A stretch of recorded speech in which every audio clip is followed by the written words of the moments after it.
Percevez-vous qu'un événement incroyable est sur le point de se produire? Êtes-vous convaincu que le rêve auquel vous vous êtes accroché si longtemps est sur le point de se transformer en réalité? Désirez-vous un revirement divin dans votre entreprise ou une issue financière à vos dettes? Ou faites-vous confiance à Dieu pour un conjoint ou la guérison d'une maladie incurable? J'ai une bonne nouvelle pour vous. Votre miracle est proche. Mais savez-vous que les miracles ne dépendent pas uniquement de Dieu? Cela signifie que vous avez un rôle à jouer pour obtenir sa main dans vos affaires. Les miracles ne sont pas aléatoires. Dieu ne décide pas d'accomplir un miracle parfois et parfois non. Il est toujours prêt à accomplir un miracle dans votre vie. Par exemple, si vous êtes malade et avez besoin du miracle de la guérison, Dieu ne cherche pas seulement à vous guérir. Votre guérison a été établie grâce aux blessures que Jésus a reçues il y a plus de 2000 ans. Il vous appartient de prendre ce qui vous appartient. Si vous avez besoin d'un miracle aujourd'hui, levez-vous de votre canapé, impliquez-vous et recevez votre miracle en faisant ce qui est expliqué dans cette vidéo. Ces étapes ouvrent la porte à ces miracles tant attendus. Avant de poursuivre, rejoignez notre ministère en vous abonnant à cette chaîne YouTube. Dieu accomplit des choses extraordinaires à travers nos vidéos, et vous ne devriez pas être laissé de côté. Abonnez-vous à cette chaîne et cliquez sur le bouton de notification. La Bible dit dans Luc 1h37, « Car rien n'est impossible à Dieu. » Et Marc 9h23, Jésus lui dit, « Si tu le peux, tout est possible à celui qui croit. » Que pouvez-vous déduire de ces deux versets? Tout est possible à celui qui croit, tout comme à Dieu. Il peut obtenir des miracles même si le ciel ne prévoit pas de les lui accorder. Êtes-vous prêt à obtenir les miracles que vous avez toujours attendus?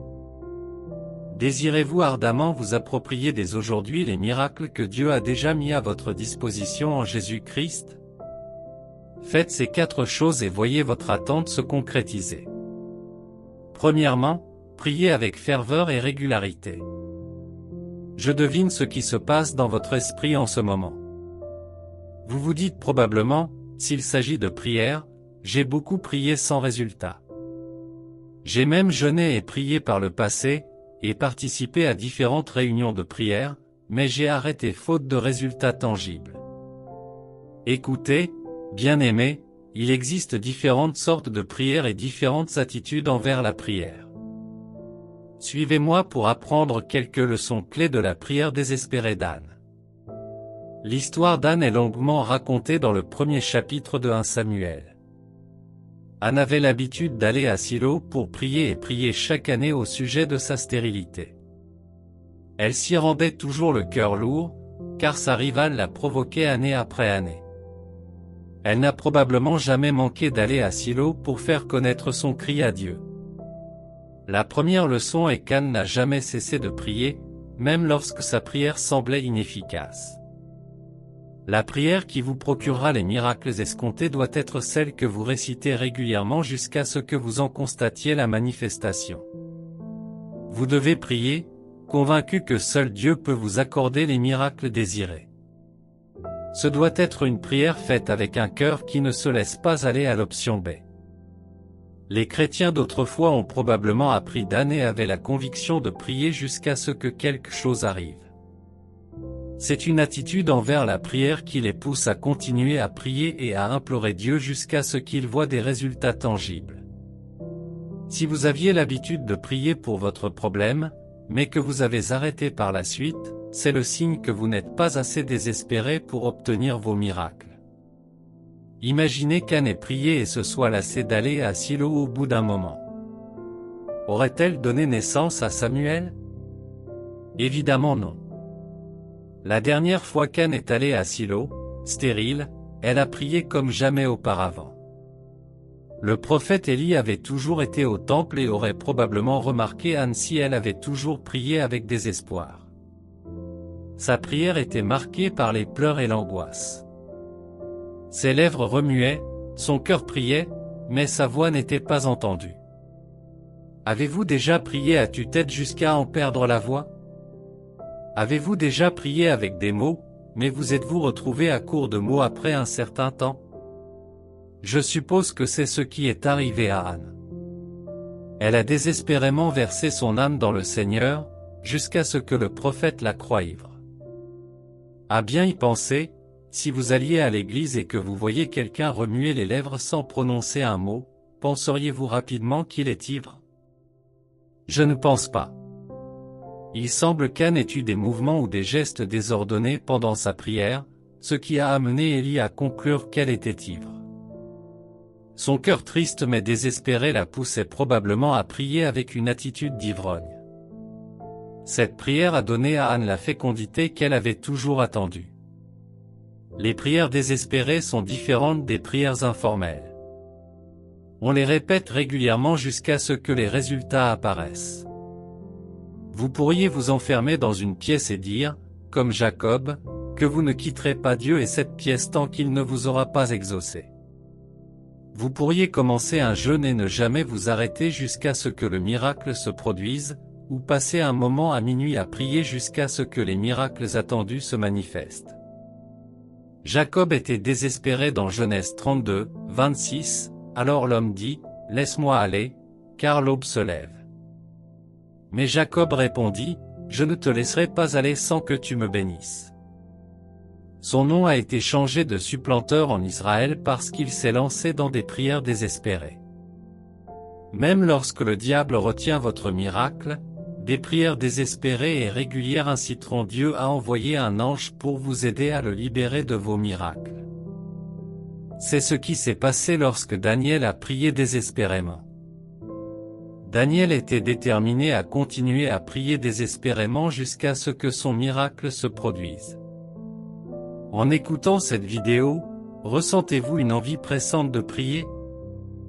Vous vient-il à l'esprit l'action concrète de la prière désespérée, adaptée à votre emploi du temps actuel? Agissez dès maintenant. Ne commencez pas demain. Commencez dès maintenant et voyez ce miracle que vous avez toujours laissé entre les mains de Dieu s'accomplir grâce à vos prières désespérées. Lorsque vous vous adonnez à des prières désespérées et régulières, vos sens spirituels s'aiguisent pour entendre et voir au-delà du naturel. Certains miracles surviennent en faisant ce que Dieu dit ou révèle. Lorsque vous êtes un homme de prière désespérée, vos sens s'aiguisent et vous comprenez ce que Dieu essaie de vous transmettre. Le voile qui vous maintient dans l'obscurité se lève et la direction vous vient. En priant, vous affaiblissez la force des ténèbres et arrêtez ses manœuvres sur votre vie. Il n'y a pas d'autre moyen de recevoir de Dieu que de demander. Assurément, quiconque demande désespérément à Dieu reçoit. Numéro 2. Adorez Dieu comme si votre miracle était déjà le vôtre. Vous vous demandez pourquoi vous devriez remercier Dieu pour ce qu'il n'a pas fait pour vous? Cela vous paraît-il étrange? Oui, vous avez raison. Remercier et adorer Dieu pour un miracle que vous n'avez pas vu paraît étrange à l'esprit humain. Mais c'est l'une des actions qui vous permettent d'obtenir des miracles plus vite que vous ne l'imaginez. Rien ne trouble plus le diable que de voir un homme en difficulté tout en adorant Dieu. Le diable se sent comme un échec et commence à considérer l'attaque contre vous comme inefficace lorsque vous vous adonnez à l'adoration. Son but en mettant des problèmes et des défis sur votre chemin est de vous faire voir Dieu comme mauvais et sans amour. Il veut que vous le maudissiez et murmuriez contre lui. Cependant, lorsque vous rencontrez des problèmes tout en adorant votre Père aimant, vous rendez le but du diable vain et le perturbez. Mais ce n'est pas tout. Il se passe quelque chose au ciel lorsque vous adorez Dieu au lieu de vous plaindre de prières restées sans réponse. L'attention du ciel est attirée sur vous. Il semble que Dieu rassemble l'armée céleste pour rendre visite aux croyants qui choisissent l'adoration plutôt que les plaintes. Écoutez ce que dit le psaume 22h3. Mais toi, tu es saint, toi qui habites au milieu des louanges d'Israël. Dieu demeure et fait sa demeure chez le croyant qui s'adonne à le louer. Vous souvenez-vous de l'histoire de Paul et Silas? Ils ont prié, puis se sont mis à louer le Seigneur. À votre avis, pourquoi louer le Dieu?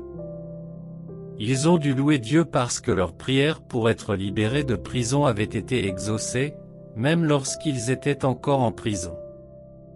Il semble que l'attention de Dieu ait été attirée sur ses apôtres. Dieu a décidé de demeurer là où il le louait. Un grand tremblement de terre a eu lieu lorsqu'il est entré dans cette prison avec sa majesté et sa puissance. Paul et Silas ont obtenu le miracle tant attendu lorsque le Dieu de toutes les possibilités est entré en leur présence. Rien ne vous fait mieux ressentir la présence de Dieu qu'une vie d'adoration. L'adoration vous permet de créer une atmosphère où la présence de Dieu se fait sentir plus intensément. Cette présence suscite l'intervention divine. Vous souvenez-vous de ce qui a fait tomber le mur de Jéricho qui retenait les Israélites? Sept prêtres ont sonné des trompettes et les Israélites ont poussé de grands cris de louange. Tandis que les enfants d'Israël criaient pour louer Dieu, le grand mur de Jéricho s'est effondré sans qu'aucun engin de démolition ne soit utilisé. Quelle est cette situation qui ressemble au mur de Jéricho? Je sais que vous avez prié, mais il semble que cela ne fonctionne pas. Pourquoi ne pas pratiquer l'adoration? Prévoyez un moment que vous auriez utilisé pour pleurer, vous plaindre ou prier à ce sujet. Dites-vous que vous ne faites rien d'autre que louer Dieu pour ce problème impossible, comme s'il l'avait déjà résolu. Quel chant auriez-vous chanté si Dieu vous avait déjà répondu? Auriez-vous bien dansé si Dieu avait répondu à vos requêtes?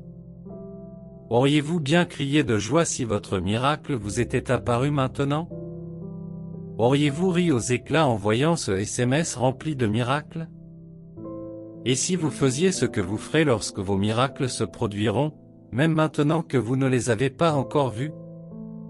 Et si vous chantiez ce chant, dansiez, criez et riez en louant Dieu, même maintenant?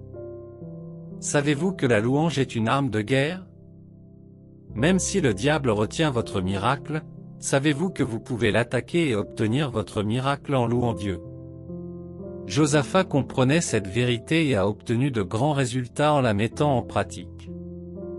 À bien y penser, qui part en guerre avec des chanteurs devant les soldats?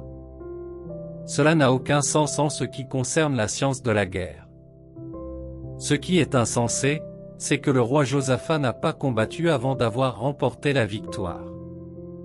Il lui suffisait de ramasser le butin des ennemis que Dieu avait déjà vaincus. Quelle grandeur et quelle admiration sera la découverte du pouvoir inhérent à la louange par les croyants. Vous vous êtes assez plaints. Il est temps de chanter à haute voix et de voir Dieu intervenir en votre faveur. Numéro 3, développez et exercez votre foi. La foi vous permet d'obtenir des miracles de Dieu, même lorsqu'il n'en a pas l'intention. Elle vous permet de transformer en votre faveur une situation que tout le monde considère comme impossible. Un homme de foi peut tout obtenir de Dieu à tout moment. Je suis sûr que vous savez qu'avec Dieu, tout est possible. Mais savez-vous que tout est possible à l'homme de foi? Un homme de foi est dans la même catégorie que Dieu en matière de possibilités. Un homme de foi peut voir n'importe quel miracle quand il le souhaite. Avez-vous remarqué qu'aucun de ceux qui ont reçu des miracles par la foi pendant le ministère de Jésus n'a obtenu de miracles progressifs? Ils ont toujours reçu des miracles instantanés, comme ils l'avaient décidé dans leur cœur. Apprenons de leurs histoires. Vous souvenez-vous de la femme qui souffrait d'une perte de sang depuis 12 ans et qui a été guérie par sa foi? L'histoire de cette femme est relatée au 5e chapitre de l'Évangile de Marc. Elle avait essayé différentes options pour guérir, mais en vain. Lorsqu'elle entendit parler de Jésus, elle conclut que Jésus serait son dernier arrêt pour sa guérison. Je suis sûr que Satan aurait voulu qu'elle considère Jésus comme l'un des médecins qu'il avait abandonnés par le passé. Elle n'écouta pas le diable. Écoutez ce que la Bible rapporte à son sujet dans Marc 5, 27-29. Lorsqu'elle entendit parler de Jésus, elle s'approcha de lui par derrière dans la foule et toucha son vêtement. Car elle pensa, si je touche seulement ses vêtements, je serai guérie. Immédiatement, son saignement cessa et elle sentit dans son corps qu'elle était libérée de ses souffrances. Savez-vous que Jésus était en route pour guérir la fille de Jairus lorsque la femme reçut sa guérison? En bref, Jésus n'avait pas prévu de la guérir, mais la foi l'a aidé à obtenir sa guérison. La première leçon de cette histoire est que la foi vous permettra d'obtenir un miracle de Dieu à tout moment et n'importe quel jour où vous l'exercerez. C'est la femme qui a déterminé le moment où elle obtiendrait son miracle. Jésus a toujours eu la vertu dont la femme avait besoin pour être guérie dans son corps. Votre miracle est toujours à votre disposition auprès de Dieu. S'il s'agit d'une guérison, Dieu vous a déjà guéri en Jésus-Christ. S'il s'agit d'une avancée financière, Dieu a rendu Jésus pauvre pour que vous puissiez devenir riche. Dieu vous a déjà racheté de la malédiction de la loi et vous a accordé les bénédictions d'Abraham. Votre miracle est établi au ciel. Il ne vous reste plus qu'à le concrétiser par la foi. La foi est la façon dont nous recevons ce que Dieu a déjà donné en Jésus-Christ. Comment la femme a-t-elle acquis la foi qui l'a guérie? Elle l'a acquise grâce à ce qu'elle a entendu parler de Jésus. Le même principe s'applique aujourd'hui. La foi vient de la parole de Christ. La foi pour être guéri vient en méditant sur les Écritures concernant la guérison. La foi pour être financièrement prospère vient en méditant sur ce que Christ a fait pour vous. La foi pour trouver un conjoint vient en méditant sur les Écritures montrant que Dieu n'a jamais prévu quelqu'un sans conjoint. Plongez-vous dans la Bible pour voir ce que Dieu dit du miracle que vous attendez. Commencez à déclarer et à agir en accord avec ce que vous découvrez dans la parole de Dieu.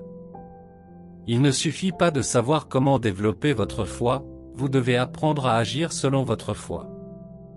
Imaginez la femme qui répétait sans cesse, « Si je touche son vêtement, je serai guérie », mais qui n'osait jamais toucher le vêtement de Jésus.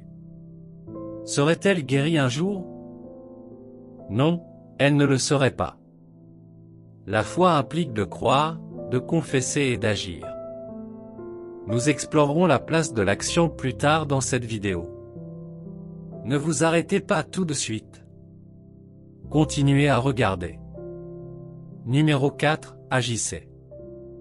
Ne restez pas les bras croisés.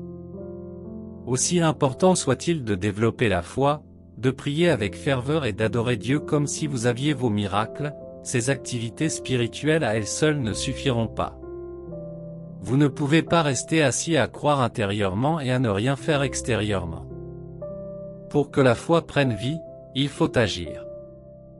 Si vous attendez un miracle aujourd'hui, ne restez pas les bras croisés, agissez.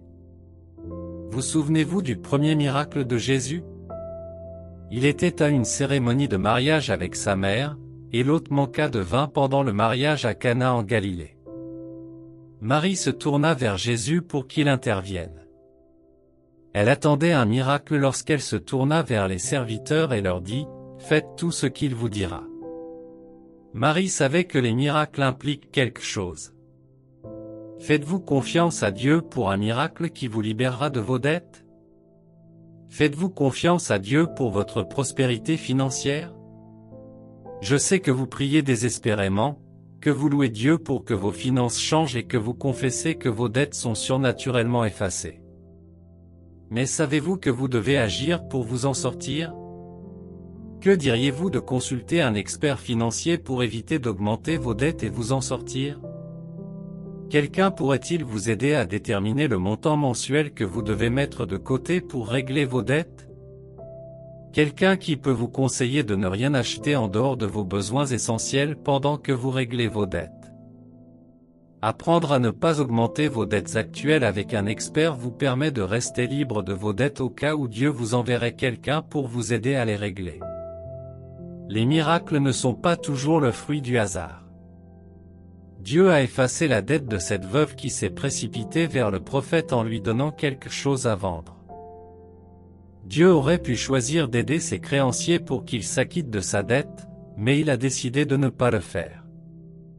Nous avons rencontré des personnes dont les dettes ont été effacées miraculeusement grâce à un don de la même somme.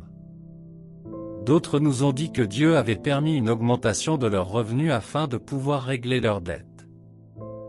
Agir est nécessaire pour que des miracles se produisent.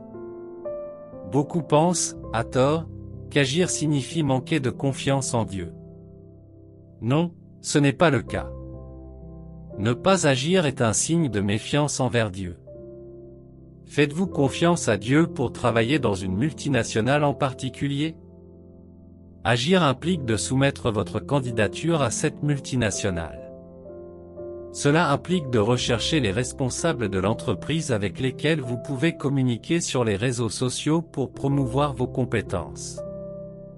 C'est manquer de foi que de rester assis à espérer que l'entreprise vous contactera un jour ou que Dieu vous incitera à vous connecter sur les réseaux sociaux sans prévenir. Arrêtez de vous justifier en disant qu'ils ne recrutent pas, envoyez quand même votre candidature. Nombreux sont ceux qui sont malades et ignorent même la nature de leur maladie, car ils font confiance à Dieu pour le miracle de la guérison. Ils pensent que c'est un manque de foi que de se rendre chez le médecin pour connaître la nature de leur maladie. À bien y réfléchir, Jésus demandait généralement aux gens ce qu'ils attendaient de lui avant de les guérir. La plupart du temps, les gens lui parlaient de leur cas, et ils étaient guéris. Si Jésus vous apparaît aujourd'hui pour vous interroger sur la nature de votre maladie, quelle sera votre réponse? Quel est ce miracle que vous attendez de Dieu? Quelles actions pouvez-vous entreprendre en conséquence? Commencez à les entreprendre dès aujourd'hui. Un autre type d'action est celui que Dieu vous demande d'accomplir pour obtenir votre miracle. Lorsque Dieu vous informe, sortez immédiatement et réfléchissez Y. Bien-aimés, maintenant que vous avez appris les 4 choses que vous pouvez faire pour voir les miracles tant attendus, discutons brièvement de ce qui empêche les gens de les recevoir. Même si vous faites tout ce qui est mentionné pour obtenir vos miracles et que vous vous engagez dans les activités que nous allons aborder, vous n'obtiendrez toujours pas vos miracles. Le diable n'a pas peur que vous fassiez les bonnes choses si vous continuez à faire les mauvaises choses en parallèle. Examinons-les de plus près. Premièrement, vivre dans le péché. Le péché vous éloigne de ce que Dieu a prévu pour vous. Les bénédictions et les miracles de Dieu ne sont pas destinés aux pécheurs, mais à ses enfants vivant dans la justice et la sainteté. Vous avez appris à prier avec ardeur pour recevoir vos miracles, mais les prières désespérées et régulières de l'homme injuste demeurent abominables devant Dieu. De telles prières ne peuvent évidemment pas laisser de traces dans le royaume des ténèbres. Impossible de résister au diable si vous êtes de son côté. L'adoration d'un pécheur n'est qu'un hommage de façade au grand être. Elle n'est jamais acceptable et n'a aucun sens pour Dieu. Il est temps de vous accrocher à une vie juste en faisant confiance à Dieu pour ce miracle précis. La joie réside dans le fait que Dieu est toujours prêt à ramener tous ses fils et filles perdus dans le péché. Dieu vous aime et désire vous accueillir à nouveau. Il vous suffit de confesser vos péchés et d'accepter le pardon que Jésus a déjà obtenu pour vous. Jésus est votre avocat à la droite du Père. La Bible dit dans 1 Jean 2, 1-2. Mes chers enfants, je vous écris ces choses afin que vous ne péchiez point. Mais si quelqu'un a péché, nous avons un avocat auprès du Père, Jésus-Christ, le juste. Il est la victime expiatoire pour nos péchés, et non seulement pour les nôtres, mais aussi pour ceux du monde entier.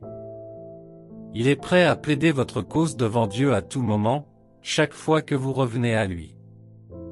Après cela, rappelez-vous que vous avez la nature de justice en vous. Commencez à vivre selon elle et non selon votre chair. Vous pouvez vivre au-dessus du péché, car la parole de Dieu le dit. Deuxièmement, s'abandonner au destin.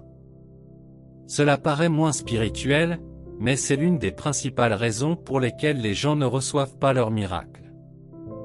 Le diable retarde personnellement ce que Dieu a déjà envoyé à ses enfants pour les amener jusqu'ici. La prière de Daniel fut exaucée dès le premier jour où il commença à prier, mais le prince de Perse la retarda, espérant que Daniel accepterait son destin et cesserait de prier. Daniel n'accepta jamais le destin. Il continua de prier jusqu'à ce qu'un autre ange soit envoyé pour s'assurer que Daniel obtienne son miracle. Le diable veut que vous acceptiez le destin et que vous commenciez à prétendre à des situations que Dieu ne vous a jamais destinées, ou à dépeindre Dieu sous un jour qu'il n'est pas écouté. Bien-aimés, Dieu n'a jamais prévu que vous mouriez endetté ou dans la misère. Dieu n'a jamais prévu que vous mouriez stérile. Dieu n'a jamais prévu que vous mouriez sans vous être marié. N'écoutez jamais les mensonges du diable. Tout ce que vous ne trouvez pas dans les promesses de Dieu dans sa parole n'est jamais sa volonté pour vous. Vous avez effectivement prié et jeûné sans résultat. Vous avez fait tout ce que vous saviez faire, vous obligeant à accepter le destin. Laissez-moi vous dire ceci, n'abandonnez pas et ne cédez pas à un destin indésirable. Pourquoi rester dans l'état que le diable veut pour vous? Pourquoi accepter le sort qu'il vous réserve? Élevez-vous de l'état du destin à celui de la foi. Attendez-vous à un miracle là où vous êtes. Dieu est là pour vous. La foi en Dieu doit prendre le dessus sur votre situation actuelle. Numéro 3, doutez des capacités de Dieu. Nombreux sont ceux qui le font en s'attendant à des miracles sans même le savoir. Nombreux sont ceux qui font des déclarations qui impliquent le doute sans en être conscient. Peut-être êtes-vous stérile, et quelqu'un essaie-t-il de vous rappeler les femmes stériles de la Bible pour lesquelles Dieu est venu à son secours.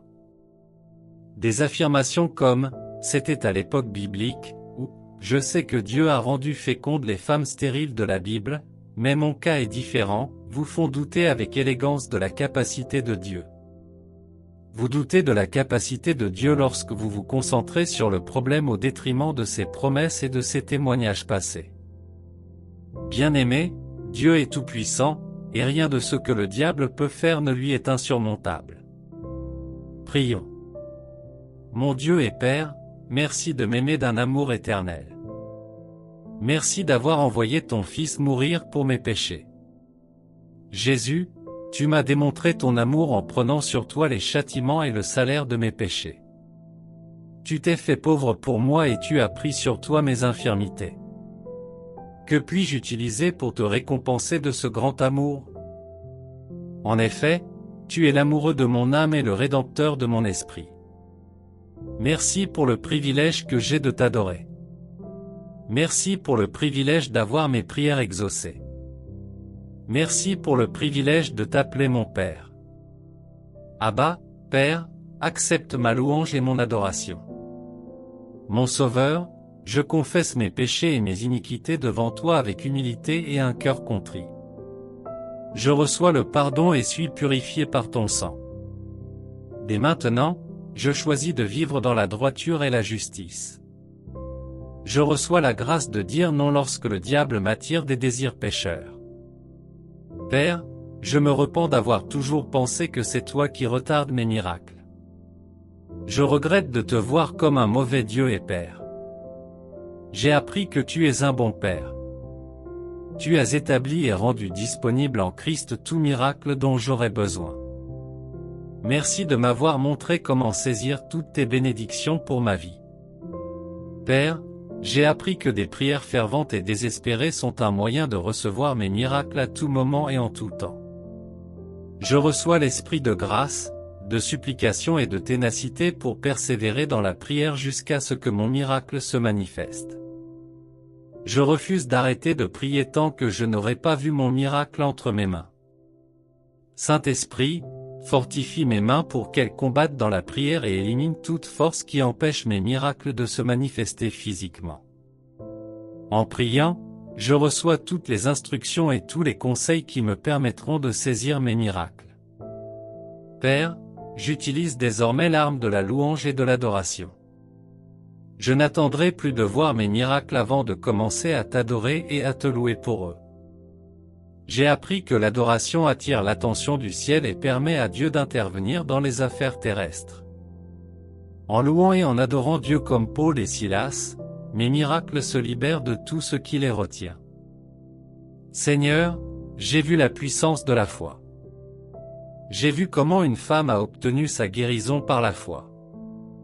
Je sais maintenant que me nourrir et méditer sur ta parole est le seul moyen de développer ma foi. Père, accorde-moi la grâce, comme jamais auparavant, de désirer ta parole. Puissé-je ne jamais être à l'aise de passer une journée sans me nourrir de ta parole. Puissé-je toujours aspirer à ta parole pour développer en moi la foi divine. En développant ma foi, je la mets en pratique pour voir des résultats. J'utilise ma foi pour obtenir tous les miracles qui me sont offerts. Je refuse d'être paresseux. Je pose des actes proportionnés aux miracles que j'attends.